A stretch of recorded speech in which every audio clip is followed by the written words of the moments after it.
Good afternoon. तो आज के हमारे टॉपिक है लो run equilibrium under monopolistic market.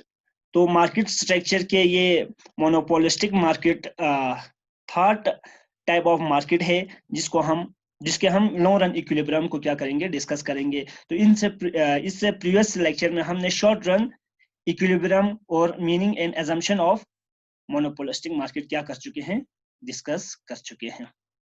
तो यहाँ पे हम खाली लो रन इक्विलिब्रियम को क्या करेंगे, डिस्कस करेंगे।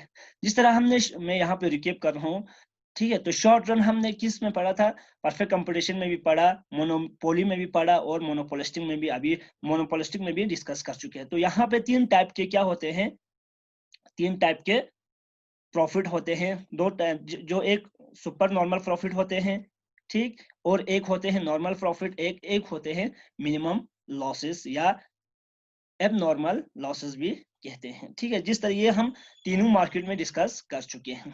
इसी तरह हमने लॉन्ग रन को भी परफेक्ट कंपटीशन में डिस्कस किया, मोनोपोली में भी डिस्कस किया और मोनोपोलिस्टिक में भी अभी डिस्कस करने जा रहा हूं। तो यहाँ पे कंडीशन दिया हुआ है, ठीक है, इक्विलिब्रियम पॉइंट को हमें फाइंड आउट करने के लिए। ये जो दो कंडीशन यहाँ पे हम डिस्कस करेंगे, ये ऑलरेडी हमने क्या कर चुके हैं, डिस्कस कर चुके हैं, ठीक है। जब हमने परफेक्ट कंपटीशन पढ़ा तब कुछ डायग्राम इस तरह से बने थे, ठीक है। और एमसी कर्व का हमेशा शेप कुछ इस तरह से होते हैं। तो वहां पे MC equal to M R यहाँ पे कट हो रहा है, ठीक। और MC cut M R from the below, और एमसी एम आर को कहां से कट कर रहा है, फ्रॉम द बिलो से ही कट कर रहा है। This is our M R, ठीक है। और हम इसको ए आर बी का भी कहते हैं, ठीक है। और जब हमने परफेक्ट मोनोपोली मार्केट पढ़ा तो उसका डायग्राम कुछ इस तरह से बना, ठीक है, ठीक। तो यहाँ पे भी हमने कुछ इस तरह से इसका एमसी कर्व बना। दिस इज एमसी कर्व और this is A R curve, जिसको हम एम आर कर्व भी क्या करते हैं, कहते हैं, and this is M R curve, ठीक है। तो यहाँ पे ठीक तरह से देखो कि एमसी कट एम आर यहाँ पे कट कर रहा है, और MC equal to M R यहाँ पे हो रहा है, first condition fulfilled. And MC cut M R from the below, देखो यहाँ पे देखो ऊपर से नीचे की तरफ कुछ इस तरह से कट कर रहा है, बट यहाँ पे कुछ इस तरह से कट कर रहा है। देखो यहाँ से ऊपर की तरफ जा रहे हैं, ना कि यहाँ से नीचे की तरफ। तो ये वाला कर्व क्या हो जाते हैं, ये वाला एमसी कर्व गलत हो जाते हैं, ये हमारे सेकंड कंडीशन को फुलफिल नहीं कर पाते। तो यहाँ पे इक्विलिब्रियम पॉइंट तो नहीं बनेंगे, बट यहाँ पे इक्विलिब्रियम पॉइंट क्या हो जाएंगे, हम डिटरमाइन करेंगे, क्योंकि यहाँ पे दोनों कंडीशन को क्या कर रहे हैं, फुलफिल कर रहा है। तो इसी तरह monopolistic market of low run equilibrium B का डायग्राम भी ये मोनोपोली मार्केट के लो रन इक्विलिब्रियम पॉइंट से क्या हो जाते हैं, सेम हो जाते हैं, ठीक है। तो इसके बाद हम इसको लॉन्ग रन में इक्विलिब्रियम किस तरह अटेन करते हैं, और लॉन्ग रन में क्या ये नॉर्मल प्रॉफिट कमाते हैं, क्या ये सुपर नॉर्मल प्रॉफिट कमाते हैं, या मिनिमम लॉस कमाते हैं, ठीक है। तो अगर ये लॉन्ग रन में नॉर्मल प्रॉफिट कमाते हैं तो क्यों कमाते हैं, क्या वजह है, ठीक है। अगर ये लॉन्ग रन में सुपर नॉर्मल प्रॉफिट नहीं कमाते हैं तो क्यों नहीं कमाते हैं। अगर ये minimum loss super normal long run में नहीं कमाते तो क्यों नहीं ये कमाते हैं। तो हम इन चीज को यहाँ पे क्या करेंगे, डिस्कस करेंगे, ठीक है। तो ये क्यों नहीं कमाते ऑलरेडी डिस्कस कहाँ पे, हमने जब एजम्पशन पढ़ा था, ठीक है। तो वहां पे एक अजम्पशन पढ़ा था, वो था कि there is free entry and exit of the firm. तो यहाँ पे क्या होते हैं, फॉर्म का फ्री एंट्री भी होते हैं, ठीक, और फ्री एग्जिट भी होते हैं। अगर जब हमारे फॉर्म सुपर नॉर्मल प्रॉफिट कमा रहे होते तो बहुत सारे फॉर्म इसके अंदर इंटर हो जाते हैं। तो इंटर होने से प्रोडक्शन बढ़ जाते हैं तो हमारे सप्लाई भी बढ़ जाते हैं, सप्लाई बढ़ जाते हैं तो हमारे उस प्रोडक्ट का प्राइस क्या हो जाते हैं, डिक्लाइन हो जाते हैं। तो आहिस्ता आहिस्ता यहाँ पे फॉर्म फिर से नॉर्मल प्रॉफिट कमाते हैं, ठीक है। जब यहाँ पे मिनिमम लॉसेस हो रहे हैं इसके अंदर, तो यही जो फॉर्म जो इंटर हुए थे वो लोग क्या करेंगे, एग्जिट करेंगे, ठीक है, बहुत सारे फर्म यहाँ से एग्जिट करेंगे। एग्जिट तब तक करेंगे जब तक, ठीक है, जब तक ये फिर से नॉर्मल प्रॉफिट को न कमाते हैं। ठीक है, मींस कि आप यहाँ पे देखो, प्रोडक्शन जब एग्जिट करते हैं तो प्रोडक्शन क्या हो जाते हैं, घट जाते हैं। तो प्रोडक्शन घट जाते हैं तो सप्लाई भी कम होंगे। ठीक है, तो जब सप्लाई कम होंगे तो हमारे प्राइजेस क्या हो जाएंगे, बढ़ जाएंगे। जब प्राइजेस बढ़ जाएंगे तो ये जो लॉस कमा रहे थे वो जो यहाँ पे एग्जिस्टिंग फर्म क्या करेंगे, आहिस्ता आहिस्ता स्लोली इस चीज को फिर से गेन करेंगे, फिर से नॉर्मल प्रॉफिट कमाएंगे। ठीक है, ये तो रीजन था कि नॉर्मल प्रॉफिट क्यों कमाते हैं। तो अब यहाँ पे देखो, इन the long run firm can earn only normal profit, but जब हमने मोनोपोली मार्केट पढ़ा था वहां पे फर्म खाली लॉन्ग रन में सुपर नॉर्मल प्रॉफिट कमाते थे। ठीक है, बट यहाँ पे पॉसिबल नहीं है। वहां पे सुपर नॉर्मल प्रॉफिट क्यों कमाते थे, क्योंकि वहां पे no free and exit of the firm होते थे, because there is a free entry and exit of the firm. ये हमने क्या कर चुके हैं, डिस्कस कर चुके हैं। अब देखो यहाँ पे, दिस इज वाई एक्सिस, यहाँ पे डायग्राम है, this is Y axis and this is X axis. X axis पे हमने आउटपुट को शो किया हुआ है, ठीक, एंड वाई एक्सिस पे हमने कॉस्ट या एंड रेवेन्यू को क्या किया हुआ है, शो किया हुआ है। ठीक है, तो दिस इज AR कर्व, ठीक, and this is our MR curve. ठीक है, तो हमने ऑलरेडी डिस्कस कर चुके हैं कि एक इक्विलिब्रियम पॉइंट को फाइंड आउट करने के लिए दो कंडीशन है, one is MC equal to MR। एक ये वाला कंडीशन हमें क्या करना है, फाइंड आउट करना है। ठीक है, तो अब यहाँ पे देखो, this is MC curve, long run MC curve, and this is MR curve. ठीक है, तो हमें देखना है कि MC कट MR कर्व, यहाँ पे MC क्या कर रहे हैं, MR कर्व कर रहे हैं। ठीक है, तो ये एक ही कंडीशन नहीं है, बल्कि यहाँ पे क्या क्या है, दो कंडीशन है। तो सेकंड कंडीशन इज MC क्या करते हैं, MC cut MR from the below. ठीक है, तो MR को क्या करते हैं, बिलो पॉइंट से कट करते हैं, फ्रॉम द बिलो। ठीक है, तो ये है दो कंडीशन। अगर ये दो कंडीशन फुलफिल कर रहा है तो क्या होंगे, हमारे इक्विलिब्रियम, स्टेबल इक्विलिब्रियम अटेन कर पाएंगे। तो यहाँ पे देखो, MC cut MR from the below. ठीक है, MC यहां से कट कर रहे हैं। अगर ये कुछ इस तरह से कट करते तो MC cut MR from the above हम लिखेंगे, जो कि हमारा इक्विलिब्रियम कंडीशन नहीं है, तो ये वाला MC गलत हो जाता। बट यहाँ पे MC cut MR from the below क्या कर रहे हैं, कट कर रहे हैं, तो यहाँ पे हम क्या कर पाएंगे, इक्विलिब्रियम पॉइंट को अटेन कर पाएंगे। ठीक है, अब देखो, नॉर्मल प्रॉफिट के लिए एक कंडीशन है कि ये तो इक्विलिब्रियम पॉइंट अटेन हो गया, बट इक्विलिब्रियम पॉइंट अटेन करने के बाद हमें ये देखना है कि ये नॉर्मल प्रॉफिट कमा रहे हैं या सुपर नॉर्मल प्रॉफिट कमाते हैं या मिनिमम लॉस कमाते हैं। इस चीज को देखने के लिए हमें, जब हमने ऑलरेडी डिस्कस कर चुके हैं, यहाँ पे नॉर्मल प्रॉफिट कमाएंगे, तो नॉर्मल प्रॉफिट कमाने के लिए आपकी AR, average revenue, must be equal to average cost. अब यहाँ पे फिर से मैं एग्जांपल दे दूंगा कि आपने एक वॉच प्रोड्यूस किया, ठीक ठीक है, तो टोटल कॉस्ट ऑफ प्रोडक्शन आपके लगे यहाँ पे 200। ठीक है, तो आपने जब इसी को मार्केट में सेल कर दिया, सेल करने के बाद आपको मिला फिर से 200। ठीक है, तो यहाँ पे आपकी रेवेन्यू और, ठीक है, और आपकी जो कॉस्ट दोनों क्या है, इक्वल है। ठीक है, मीन्स कि आपकी AR और AC दोनों बराबर है, या आप बोल सकते हैं TR एंड TC बराबर है।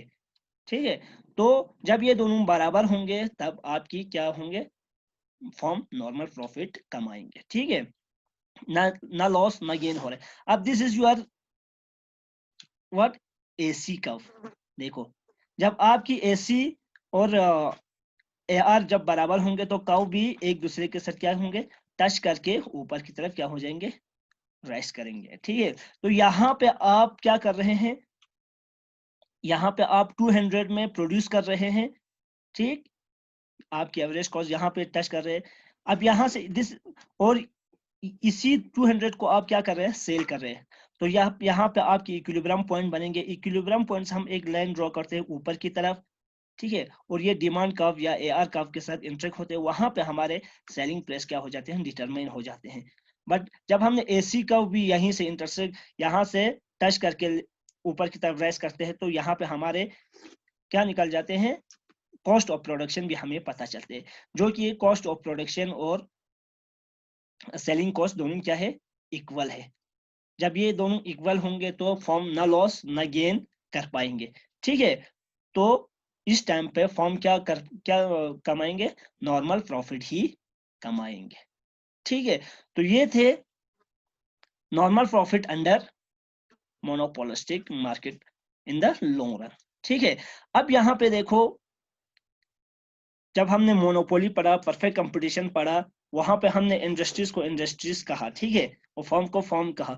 बट इस मोनोपोलिस्टिक मार्केट में चैम्बरलिन क्या कहते हैं, Chamberlain has used the term product group instead of industry. जब हमने दूसरे मार्केट में इंडस्ट्रीज के नाम से group of form is called industries कहते हैं कि नहीं कहते थे, बट यहाँ पे इंडस्ट्रीज नहीं कहते हैं, बल्कि यहाँ पे चैम्बरलिन क्या कहते हैं, इंडस्ट्रीज को ग्रुप कहते हैं, ठीक है।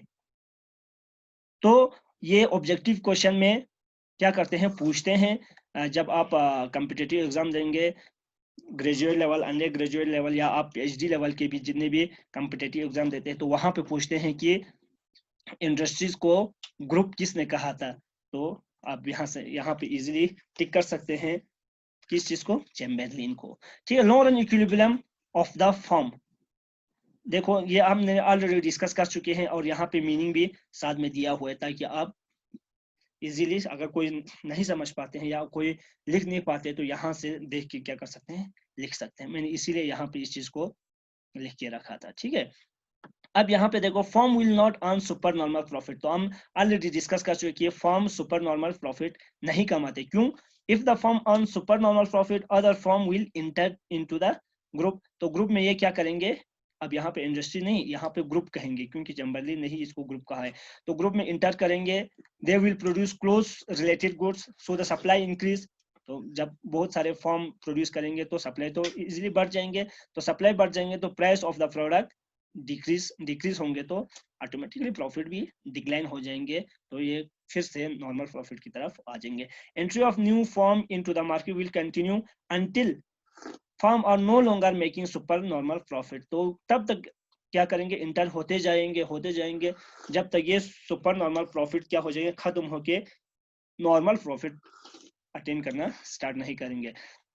अब दूसरा देखो, firm will not incur loss, यहाँ पे लॉन्ग रन में फर्म ना लॉस कमाते, क्यों, क्योंकि in the long run firm will not incur loss, ठीक है, incur loss, because if the firm suffer losses it is better for the firm to close down and leave the group. तो जब यहाँ पे firm क्या करेंगे, loss कमाएंगे, तो फर्म उस ग्रुप को छोड़ के जाएंगे, और जब छोड़ के जाएंगे तो जो एग्जिस्टिंग वहां पे कुछ फर्म बच जाते हैं, वो लोग प्रोड्यूस करते हैं।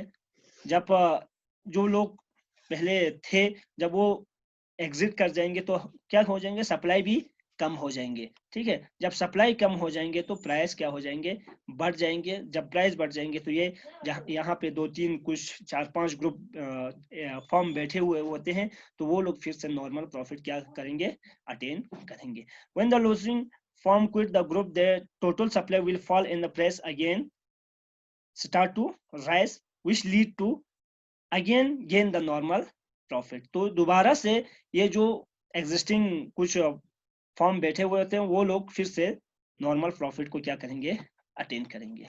जिस तरह हमने प्रीवियस लेक्चर में भी एमसीक्यू रखे थे, और इसी लेक्चर में भी हमने क्या रखा हुआ है, एमसीक्यू रखे हुए हैं।